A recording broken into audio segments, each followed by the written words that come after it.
Hello नमस्कार, जय हिंद, वंदे मातरम। आप देख रहे हैं जियो न्यूज और हम आपके लिए लेकर आए हैं देश दुनिया की, आपके राज्य शहर की सिलेक्टेड काम की फटाफट बड़ी खबरें। लेकिन उससे पहले यदि आपने हमारे चैनल को सब्सक्राइब नहीं किया है तो चैनल को सब्सक्राइब करके बेल नोटिफिकेशन ऑन करें और इस वीडियो को ज्यादा से ज्यादा लाइक और शेयर करें। बड़ी खबरें देखने से पहले आपके लिए आज का सवाल, भारत की सबसे लंबी तटरेखा यानी कोस्ट लाइन वाला राज्य कौन सा है? Option A Tamil Nadu, option B Andhra Pradesh, option C Gujarat और ऑप्शन डी महाराष्ट्र। इस सवाल का जवाब हमें कमेंट करें और आप किस राज्य और शहर की ज्यादा खबरें देखना चाहते हैं हमें कमेंट करके बताएं ताकि हम आपके राज्य शहर की ज्यादा खबरें दिखा सकें। चलिए अब देखते हैं आज की फटाफट बड़ी खबरें। पूर्व सीजेआई बोले, अब यूसीसी लागू होना चाहिए, सभी जातियों, समुदायों और वर्गों को विश्वास में लिया जाए, संविधान ने देश को स्थिरता देने का काम किया। पूर्व सीजेआई डीवाई चंद्रचूड़ ने कहा कि संविधान में समान नागरिक संहिता की इच्छा व्यक्त की गई है और यहां संविधान के 75 साल बाद अब समय है कि इस लक्ष्य को हासिल किया जाए। उन्होंने यह भी कहा कि यह कदम देश की सभी जातियों, समुदायों और वर्गों को विश्वास में लेकर ही उठाया जाना चाहिए। पूर्व सीजेआई कांग्रेस सांसद शशि थरूर की नई किताब आवर लिविंग कॉन्स्टिट्यूशन के विमोचन कार्यक्रम में बोल रहे थे। इस दौरान उन्होंने कहा कि भारतीय संविधान देश को स्थिरता प्रदान करने वाली सबसे बड़ी ताकत है। ये संविधान विभिन्न समुदायों, धर्मों, क्षेत्रों और संस्कृतियों को एक सूत्र में जोड़कर भारत को एक राष्ट्र के रूप में गढ़ता है। चुनाव आयोग का तेजस्वी यादव को नोटिस, कहा प्रेस कॉन्फ्रेंस में दिखाया गया दूसरा वोटर कार्ड नंबर ऑफिशियल नहीं, इसे हैंड ओवर करें। चुनाव आयोग ने तेजस्वी यादव को नोटिस भेजा है जिसमें पूछा गया है कि उनके पास वोटर कार्ड के 2 ईपिक नंबर कैसे आ गए। बिहार की दीघा विधानसभा के निर्वाचन निबंधन पदाधिकारी ने नोटिस में कहा है कि आपके द्वारा ईपिक संख्या दिखाया गया जो कि आधिकारिक रूप से जारी नहीं किया गया है। इस ईपिक कार्ड का विवरण और मूल कार्ड आयोग को उपलब्ध करवाया जाए ताकि इसकी गहन जाँच की जा सके। एनडीए के नेताओं ने तेजस्वी यादव के खिलाफ 2 वोटर आईडी कार्ड रखने के मामले में एफआईआर दर्ज कराने की मांग की है। टैरिफ के बाद भारत का अमेरिका से तेल इंपोर्ट दोगुना, अप्रैल जून में 32,000 करोड़ का क्रूड ऑयल खरीदा, फिर भी ट्रंप ने पेनल्टी लगाई। बता दें कि अप्रैल में ट्रंप के टैरिफ ऐलान के बाद भारत ने अमेरिका से कच्चे तेल की खरीद दोगुनी कर दी है। अप्रैल जून तिमाही में इसमें सालाना आधार पर 114% की बढ़ोतरी हुई है। 2024 में अप्रैल से जून के बीच भारत ने अमेरिका से अब करीब 15,000 करोड़ रुपए का तेल खरीदा था। 2025 में अप्रैल से जून के बीच में ये आंकड़ा दोगुना बढ़कर 32,000 करोड़ रुपए तक पहुंच गया। न्यूज एजेंसी ENI ने अपनी रिपोर्ट में सूत्रों के हवाले से ये जानकारी दी है। ट्रंप ने 194 दिनों में अपने ही 34 फैसले पलटे, टैरिफ पर ऐलान कर 28 बार पीछे हटे। फैसले लेते हैं पर फैसले पर टिकते नहीं हैं। अमेरिकी राष्ट्रपति डोनाल्ड ट्रंप को सत्ता में आए 194 दिन हो चुके हैं, लेकिन उनका ये कार्यकाल उथल पुथल और यू टर्न से भरा हुआ नजर आ रहा है। सबसे ज्यादा अस्थिरता टैरिफ नीतियों में दिखी गई और अब तक ट्रंप टैरिफ से जुड़े हुए 28 फैसलों पर यू टर्न ले चुके हैं। ट्रंप प्रशासन ने अब तक रिकॉर्ड 178 एग्जीक्यूटिव ऑर्डर साइन किए, यानी कि हर एक दिन लगभग एक नया आदेश जारी किया गया। इसमें से 34 फैसले ऐसे हैं जो कि खुद ट्रंप ने पलटे हैं। उदाहरण के तौर पर रिसर्च फंडिंग पर रोक के आदेश को महज 3 दिन में ही पलट दिया गया। गैस और ऊर्जा क्षेत्र में दी गई राहतों को वापस लेने के फैसले पर भी 2 हफ्ते बाद यू टर्न ले लिया गया। अवैध प्रवासियों पर क्रैकडाउन से लेकर टैरिफ और LGBTQ के अधिकारों तक ट्रंप ने अपने आदेशों से कई बार यू टर्न लिया है। वहीं ट्रंप के यू टर्न के चलते सबसे ज्यादा भ्रम इंडस्ट्री वर्ल्ड में है। पंजाब में जल संकट बढ़ा, 19 जिले खतरे में, रोपड़ की हालत सबसे खराब, 1186 करोड़ रुपए खर्च हुए, फिर भी भूजल गिरता जा रहा। बता दें कि पंजाब में जल संकट लगातार गहराता जा रहा है। लोकसभा में सांसद हरसिमरत कौर बादल के सवाल पर केंद्रीय जल शक्ति मंत्रालय ने जानकारी दी है कि राज्य के 19 जिलों को ओवर एक्सप्लॉइटेड और रोपड़ को क्रिटिकल श्रेणी में रखा गया है। बता दें कि ये वर्गीकरण जल शक्ति अभियान 2025 के तहत केंद्रीय भूजल बोर्ड ने भूजल स्तर में गिरावट, क्षेत्रीय स्थिति और आकांक्षात्मक जिलों के आधार पर किया है।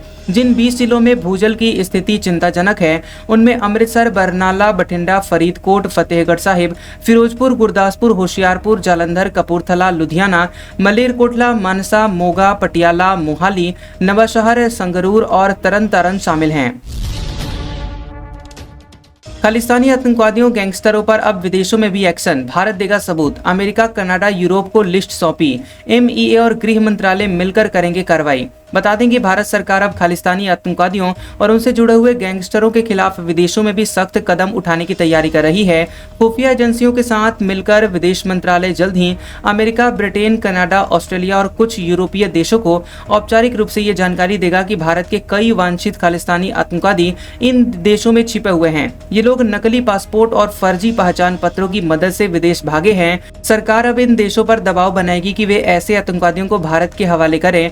हाल ही में दिल्ली में हुई इंटेलिजेंस ब्यूरो (IB) की 2 दिन की नेशनल सिक्योरिटी कॉन्फ्रेंस में गृह मंत्री अमित शाह ने भी ये मुद्दा उठाया। उन्होंने राज्यों की पुलिस और केंद्रीय एजेंसियों को निर्देश दिया कि वे ऐसे खालिस्तानी और गैंगस्टर आतंकवादियों की लिस्ट तैयार करें जिन्होंने नकली दस्तावेजों से विदेशों में पनाह ली है। राहुल गांधी ने किया डेड इकोनॉमी वाले बयान का समर्थन तो शशि थरूर बोले, ऐसा कहने के उनके अपने कारण, मेरी चिंता अमेरिका से रिश्ते सुधारने को लेकर है।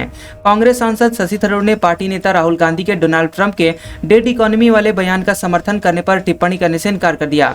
थरूर ने कहा कि मैं अपनी पार्टी नेता की बातों पर टिप्पणी नहीं करना चाहता, ऐसा कहने के उनके अपने कारण हैं। हालांकि उन्होंने कहा कि मेरी चिंता अमेरिका के साथ हमारे रणनीतिक और आर्थिक साझेदारी के महत्वपूर्ण रिश्तों को लेकर है। हम अमेरिका को लगभग 90 अरब डॉलर मूल्य का सामान निर्यात कर रहे हैं। हम इसे खोने या फिर इसमें कमी आने की स्थिति में नहीं हो सकते। प्रज्वल की अब नई पहचान, कैदी नंबर 15,528। पूर्व पीएम देवेगौड़ा का पोता नौकरानी से दुष्कर्म का दोषी, बीते दिन उम्र कैद की सजा मिली थी। बता दें कि पूर्व जेडीएस सांसद और पूर्व प्रधानमंत्री HD देवेगौड़ा के पोते प्रज्वल रेवन्ना बेंगलुरु की अग्रहारा सेंट्रल जेल में कैदी नंबर 15,528 बन गए हैं। रेवन्ना ने जेल में अपनी पहली रात शनिवार को बिताई। बेंगलुरु की स्पेशल कोर्ट ने शनिवार को प्रज्वल रेवन्ना को नौकरानी से दुष्कर्म के केस में उम्र कैद की सजा सुनाई। सांसदों, विधायकों की स्पेशल कोर्ट के जज संतोष गजानन भट्ट ने रेवन्ना पर 11,50,000 रुपए का जुर्माना भी लगाया और इसमें से 11,25,000 रुपए पीड़ित को दिए जाएंगे। एनसीपी शरद के विधायक बोले, सनातन धर्म ने भारत को बर्बाद किया, ऐसा कभी कोई धर्म नहीं था। सनातन धर्म ने शिवाजी महाराज के राज तिलक को नकारा। एनसीपी शरद गुट के विधायक जितेंद्र आह्वान ने कहा कि सनातन धर्म ने भारत को बर्बाद कर दिया है। सनातन धर्म नाम का कोई धर्म कभी था ही नहीं, इसलिए विचारधारा विकृत है। हम हिंदू धर्म के अनुयायी हैं। उन्होंने आरोप लगाया कि इसी तथाकथित सनातन धर्म ने हमारे छत्रपति शिवाजी महाराज को राज्याभिषेक से वंचित रखा है। छत्रपति शिवाजी महाराज को बदनाम किया। इसके अनुयायियों ने ज्योतिराव फूले की हत्या की कोशिश की। दिल्ली पुलिस ने बांग्ला को बांग्लादेशी भाषा कहा। टीएमसी सांसद अभिषेक बनर्जी बोले, ये गलती नहीं, भाजपा की साजिश है। दिल्ली पुलिस ने 29 जुलाई को बांग्ला भवन को लिखे गए एक सरकारी लेटर में बांग्ला भाषा को बांग्लादेशी भाषा बताया। इसमें लिखा था, अवैध रूप से भारत में रह रहे 8 बांग्लादेशी नागरिकों को गिरफ्तार किया गया है। इनके पास से बरामद डॉक्यूमेंट्स बांग्लादेशी भाषा में हैं। ऐसे में आगे की जाँच के लिए बांग्लादेशी राष्ट्रीय भाषा का एक आधिकारिक अनुवादक उपलब्ध करवाया जाए। इस लेटर पर सवाल उठाते हुए टीएमसी सांसद अभिषेक बनर्जी ने एक्स पर कहा कि दिल्ली पुलिस की ये कोई छोटी मोटी गलती नहीं है। ये भाजपा की बंगाल को बदनाम करने, हमारी सांस्कृतिक पहचान को कमजोर करने और बंगाल को बांग्लादेश से जोड़कर राजनीतिक फायदा उठाने की एक सोची समझी साजिश है। पहलगाम हमला, मणिशंकर अय्यर बोले, हम छाती पीटकर कह रहे हैं कि पाकिस्तान जिम्मेदार है, लेकिन दुनिया मानने को तैयार नहीं। यूएन और अमेरिका भी हमारी बात पर यकीन नहीं कर रहे। कांग्रेस नेता मणिशंकर अय्यर ने कहा कि हमारे सांसद पहलगाम हमले को लेकर पाकिस्तान को बेनकाब करने के दुनिया भर में गए, लेकिन किसी ने हमारी बात नहीं मानी। हम इकलौते हैं जो अपनी छाती पीट पीट कर कहते हैं कि हाय हाय पाकिस्तान जिम्मेदार है, लेकिन कोई मानने को तैयार नहीं है। अय्यर ने न्यूज एजेंसी IANS से बातचीत में आगे कहा कि यहाँ तक कि यूएन यानी संयुक्त राष्ट्र और अमेरिका ने भी पाकिस्तान को जिम्मेदार नहीं ठहराया।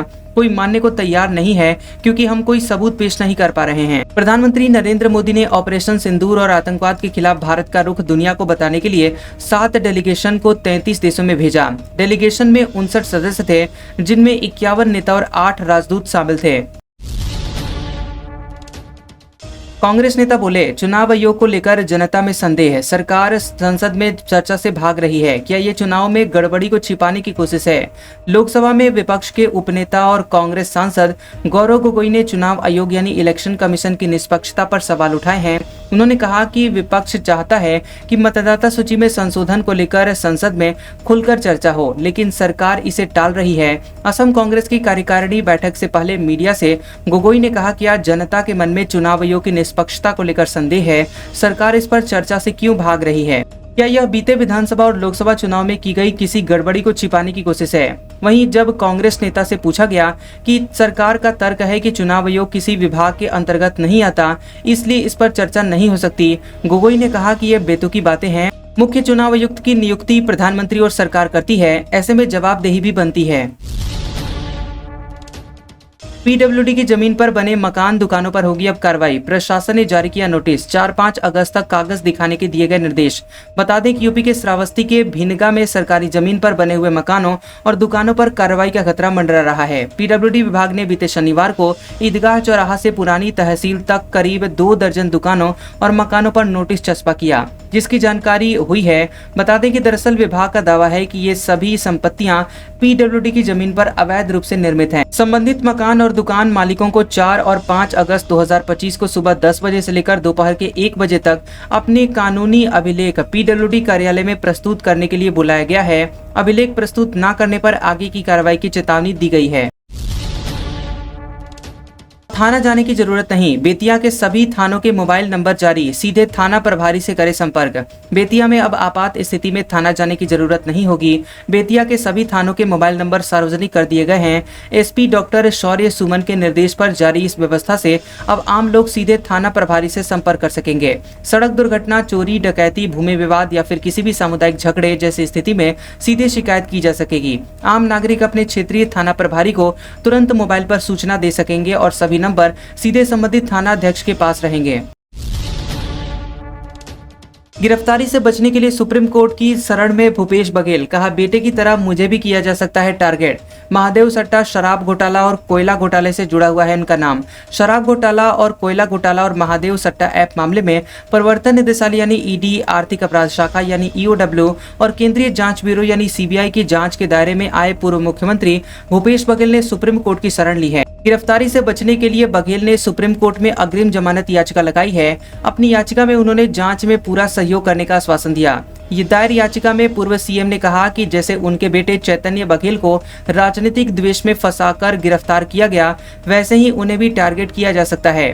बघेल का कहना है कि उनके खिलाफ बदले की भावना से कार्रवाई हो सकती है। बताया जा रहा है कि इस मामले में जल्द सुनवाई होगी। इसके अलावा शराब घोटाला मामले में जेल में बंद भूपेश बघेल के बेटे चैतन्य बघेल ने भी सुप्रीम कोर्ट में जमानत के लिए याचिका लगाई है। चैतन्य की याचिका में कहा गया कि न तो उनका नाम ईडी की एफआईआर में है और न ही किसी गवाह के बयान में, फिर भी उन्हें राजनीतिक मकसद से गिरफ्तार किया गया है। धर्म परिवर्तन आसान नहीं, 60 दिन पहले देनी होगी जानकारी। 9 राज्यों के एक्ट्स की स्टडी से बना ड्राफ्ट, जल्द लागू होगा कानून। आपको बता दें कि छत्तीसगढ़ में अब किसी एक धर्म से दूसरे धर्म में जाना आसान नहीं होगा। पूरी प्रक्रिया और नियम कानून का पालन करने के बाद धर्म बदला जा सकेगा। छत्तीसगढ़ सरकार धार्मिक स्वतंत्रता कानून बनाने जा रही है। नियमों का उल्लंघन या फिर जबरिया धर्म परिवर्तन कराने पर जेल के साथ साथ कड़ी सजा का प्रावधान किया जाएगा। राज्य सरकार ने धर्मांतरण के मुद्दे पर ईसाई समुदाय और हिंदू संगठनों के बीच लगातार बढ़ते हुए विवाद के बीच धार्मिक स्वतंत्रता संशोधन विधेयक बना रही है। विधेयक को विधानसभा के दौरान सार्वजनिक कर पारित कर दिया जाएगा। वहीं धर्म परिवर्तन से 60 दिन पहले जानकारी देनी होगी। आज का सुविचार, यदि आप जीवन में पाना चाहते हैं सम्मान, तो सबसे पहले दूसरों को सम्मान करें। किसी के लिए किया गया आपका व्यवहार ही आपके लिए उसका व्यवहार डिसाइड करता है। कैसा लगा ये वीडियो हमें कमेंट सेक्शन में जरूर बताएं। वीडियो पसंद आया हो तो वीडियो को लाइक और शेयर करें और ऐसी इंटरेस्टिंग वीडियोस देखने के लिए हमारे चैनल GOB न्यूज को सब्सक्राइब करें और बेल आइकॉन को दबाएं। और हमारे ओल्ड और लेटेस्ट वीडियोस देखने के लिए हमारे प्लेलिस्ट और कम्युनिटी टैब को जरूर चेक करें। तो मिलते हैं अगले वीडियो में, तब तक के लिए आपका शुक्रिया।